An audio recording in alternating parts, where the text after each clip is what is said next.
Vasudevaya. Om Namo Bhagavate Vasudevaya.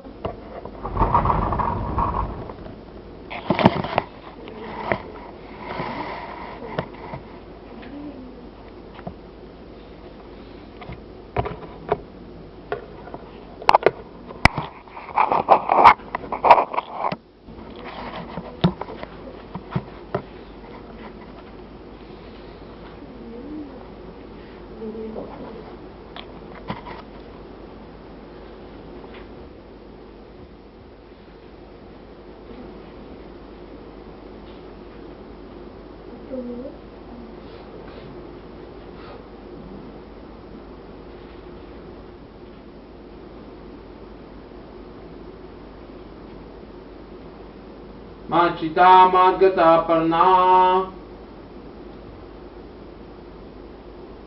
Poyatam Parshanam Katemas Chamam Nityanam Tusyanati Charamti Cha. Mat Chita, minds fully engaged in me. Madgata Parna, lives devoted to me, to the service of Krishna. Buddhyantha, preaching. Parshanaha, among themselves. Katyantha Cha, talking also. Mam, about me. Nityam, perpetually. Tusyanti, are pleased. Cha, also. Ramanti, enjoy transcendental bliss. Cha, also. Translation: the thoughts of my pure devotees dwell in me. Their lives are surrendered to me, and they derive great satisfaction and bliss, enlightening one another and conversing about me. Purport by His Divine Grace, Bhaktivedanta Swami Prabhupada Ki Jai. Close. Just to clear out the dingy air.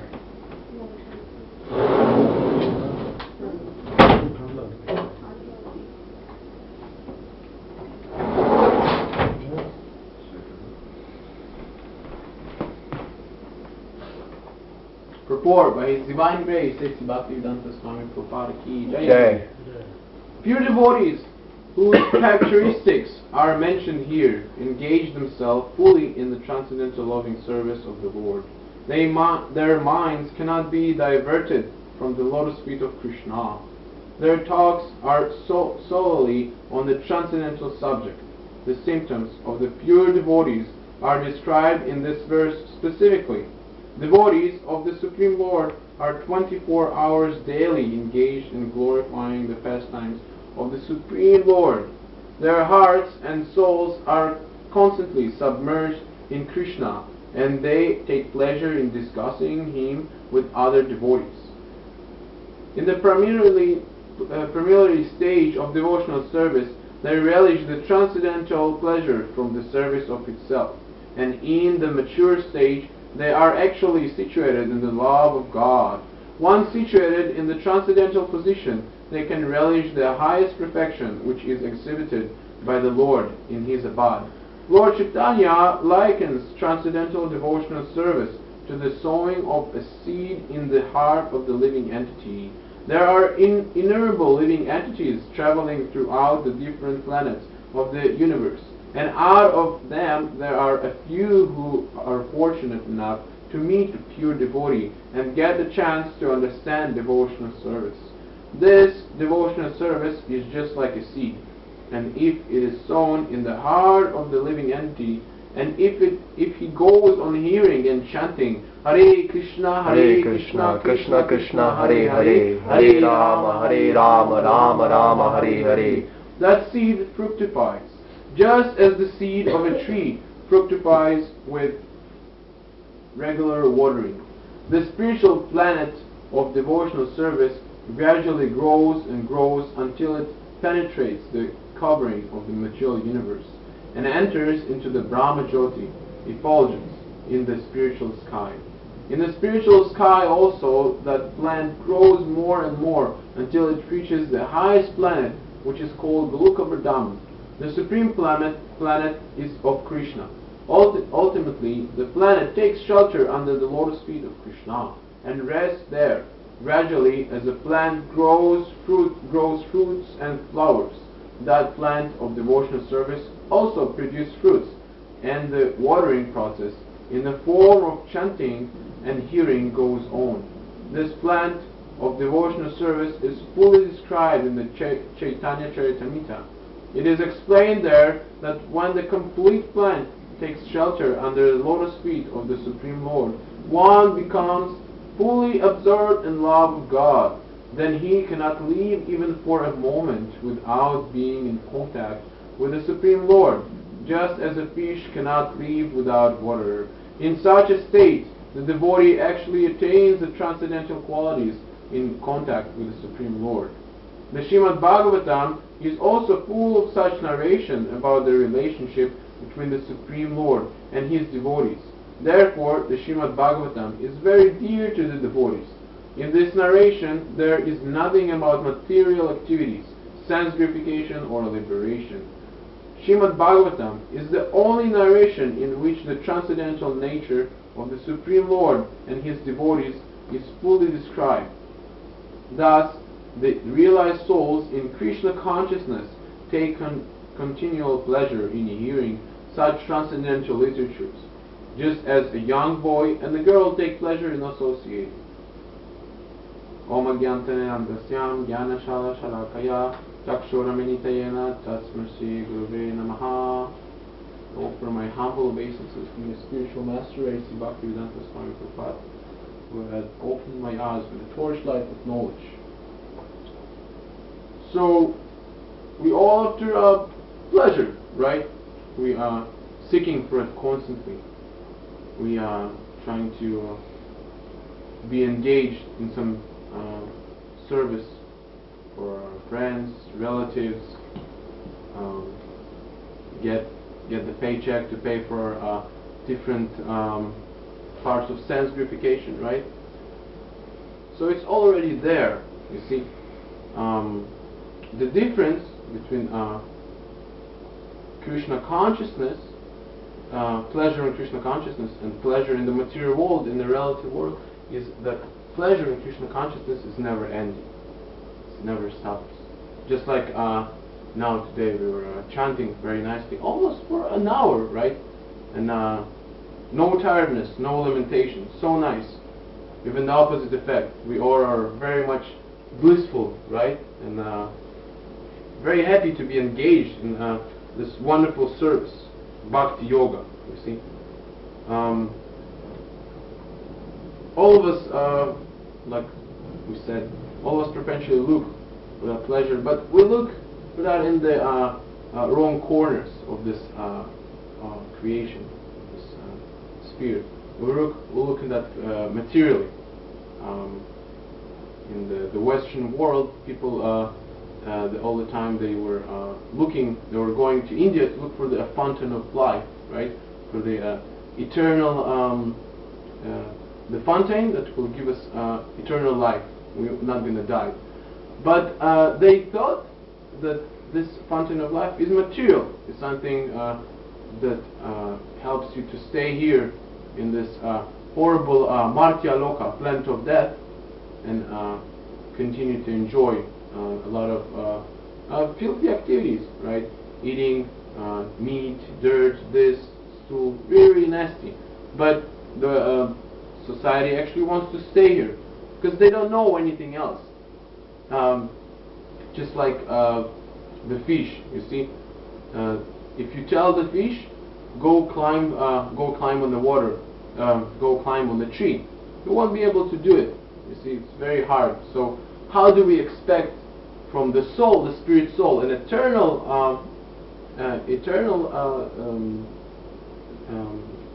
soul, the eternal self, to be happy from material, from temporary, get something that will satisfy our thirst, but it's so minimal that it's barely nothing. Just like someone runs in the desert and he sees a mirage of water, of a pool or whatever, but he actually gets there and it wasn't there actually. But he sees this just on the account of being diluted by his propensity to get pleasure. So like that, we hanker actually after pleasure. We seek for eternal pleasure everywhere. we go, we get I don't know, we get a house, then the house gets demolished, we get a new house, a new this, a new that, and different material things. But we never satisfied. And why? Why we never satisfied? Because we are eternal. We cannot enjoy anything temporary. You see? Even the body. After the body dies, we have to take another body. Just like we need to get a new car after the car is destroyed or something happens there. Either we fix it, like with the body, we go, we get a surgery or whatever, or we go and we get a new car. So by the time of death, because our desire is still material, still not purified, we have to take another birth. You see, very, very simple. So this Krishna consciousness, Bhakti Yoga, is so wonderful, so sweet. You see, you don't have to give up even your material desires. You simply change this rusty piece of metal that you have in your hand to a gold coin. You take something nice, prasadam, chanting, nice association. Why not? You see, we can see actually by our even material body that our mouth, our body yantra, this machine, wonderful machine that Krishna gave us to cross this ocean of material suffering, like Jaya Prabhupada, the spiritual master, says, is built up to eat nice palatable dishes, fruits, vegetables, nice sweets, nice halava, speak nicely with each other, have nice dialogue here. It's not meant for killing and eating dead corpses, shout on each other, right? All those different things. So why not to utilize? You see, and it's very nicely said here that the pleasure, the bliss, the eternal bliss can be only satisfy us from engaging in Krishna Katha, engaging in this wonderful process of Bhakti Yoga. You see, when we come and we chant, we take prasadam, we come to association of devotees, we very nicely engage all our senses. You see, we can engage our eyesight, we see the wonderful altar that Purush decorated so nicely with palatable pellets, very nice pellets. We can smell the nice incense, you see. We can take nice prasadam, speak about Krishna, and never get tired. Right? So amazing. Right? So, but still, for some reason, we think that we sometimes get misguided, right? Like we go on the street, we have a plan. So many people actually, they told us today, oh, we're gonna come, we're gonna bring our friends, our family, and where are they? I don't know. Maya. They're not here. You see. So we go actually, we've been thrown away by this Maya, that which is not, and the desire is constantly changing.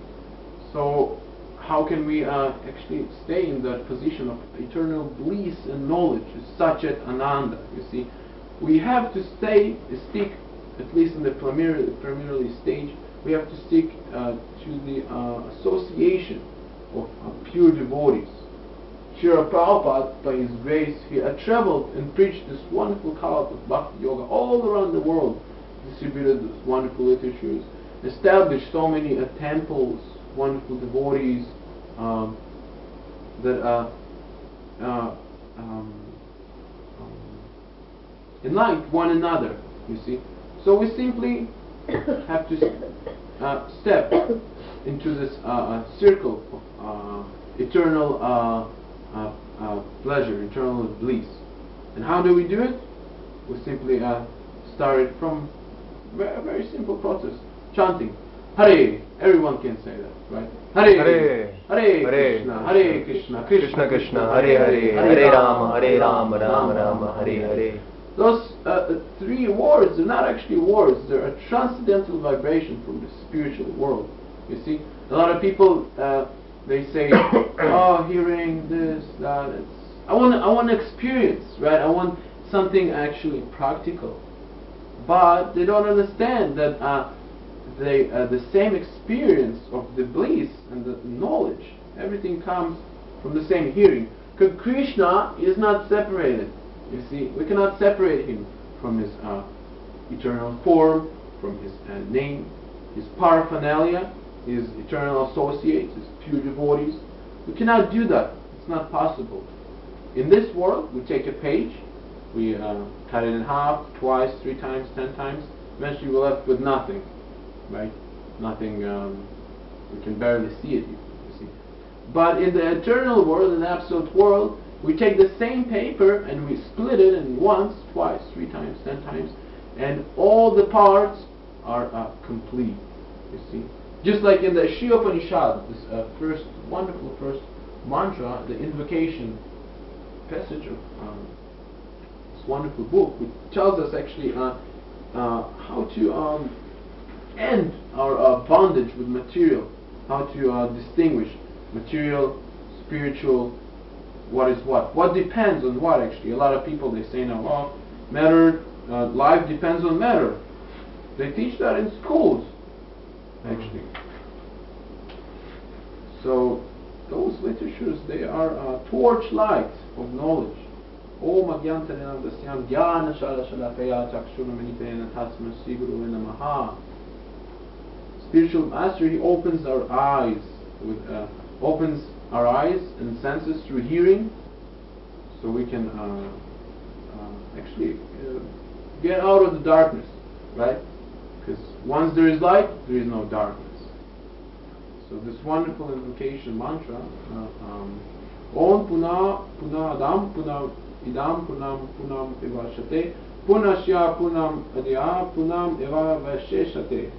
And the translation is the personality of Godhead is perfect and complete, and because He is completely perfect, all emanations from Him, such as this phenomenal world, are perfectly equipped as a complete whole. Whatever is produced, all of the complete whole is also complete by itself. And because He is the complete whole, even though so many complete units emanate from Him, He remains the complete balance. You see, so all actually there are mischiefs that we think we have to do to become happy, to become blissful. They're simply on account of our imperfect knowledge. It's like it said in the Isha Upanishad. If we realize that we are already a spirit soul, we are complete. You see, if we come to Krishna, if we serve the Absolute, we understand that that's the way to actually achieve what we're seeking all the time, right? We wake up, we start the day, we're hungry, we are feel dirty, we take a shower. We all the time we're trying to remain in balance with everything, in balance. So it's already there. We simply have to accept. You see, if we accept something eternal, right, without any end, we never get tired from that. The problem with material, we have to accept it, reject it, right? If I bring you, I don't know, nice halava, puris, this, that, and I'll simply give and give and give and give. Eventually, you'll have to reject it, you see. But with Krishna, the Absolute, there is no end. You simply accept, and you can be satisfied. No more lamentations, hankering for something that you couldn't achieve, lamenting for something that you've been, I don't know, missing someone from the past or everything. Everything is already there. Even if you miss someone, you chant Hare Krishna, he chants Hare Krishna, you actually together, you with Krishna, dancing with Krishna. Very, very nice. So, why not to bring yourself to this nice association?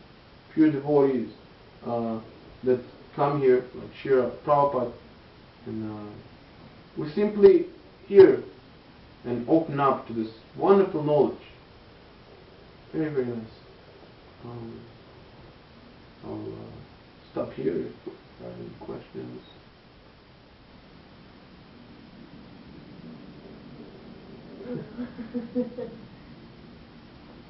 Very nice. Okay. Any questions? No? Oh. Maybe something that anyone liked about this shloka.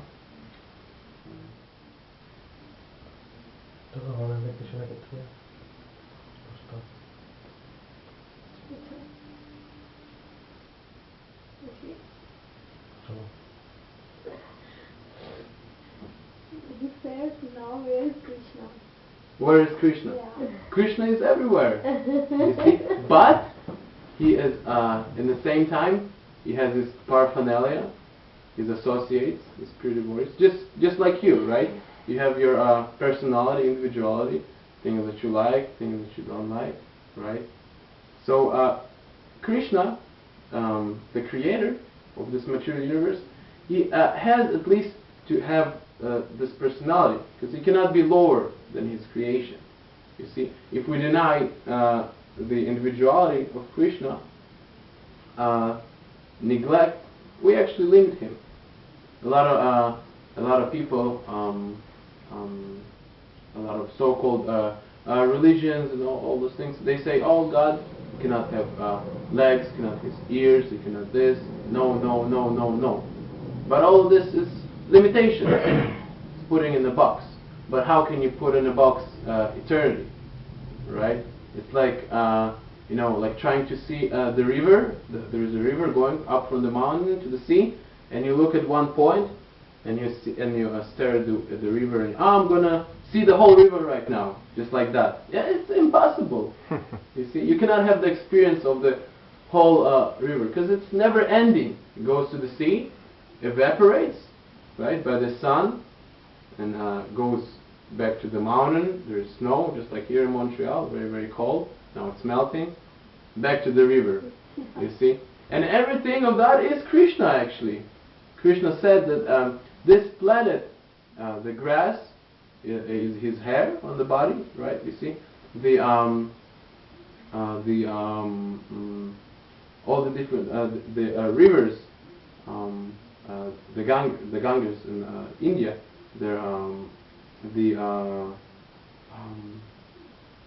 Veins? Sorry? His veins, you mean? Veins? No. Veins? I don't know. Sorry, yeah. But, yeah, Krishna is everywhere. But in the same time, he localized, you see. He localized as Paramatma in our heart, in every heart.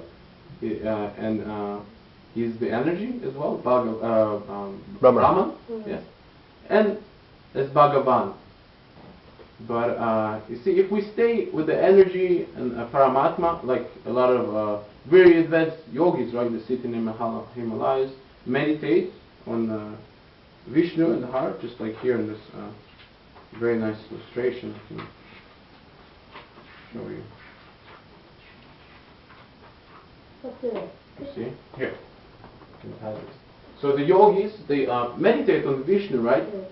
But it's very hard, especially in this age, to actually be able to derive pleasure from that. Very, very hard. We're so contaminated with the body, you see. So unless we come to the platform of Bhagavan, the supreme absolute truth, you see. If truth, if the absolute truth has no personality, it's not absolute, you see. So we have to come to that platform in order to relish this nectar, Satchitananda Vigraha, relish this wonderful form of blissfulness and knowledge. Very, very nice. And it simply starts from the Maha Mantra. Hare Krishna, Hare Krishna, Krishna Krishna, Hare Hare, Hare Rama, Hare Rama, Rama Hare Hare. Just if we open up to this wonderful transcendental vibration, You can see it when we chant. We're doing Sankirtan every Sunday on this at the metro or on the street or the tom-toms. Especially kids, they are just so blissful. They just run in ecstasy and jump. And why?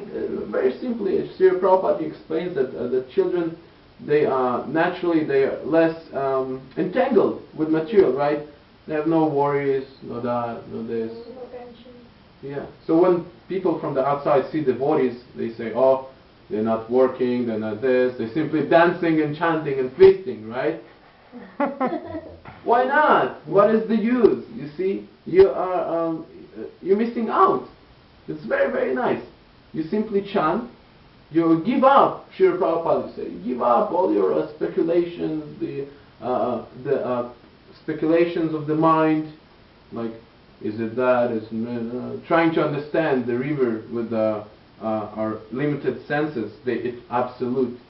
Simply chant. It's all there. All the experience, the bliss, the knowledge is all in this wonderful vibration, sound vibration. Krishna. Hare Krishna, Hare Krishna, Krishna Krishna, Hare Hare, Hare Rama, Rama Rama, Hare Hare.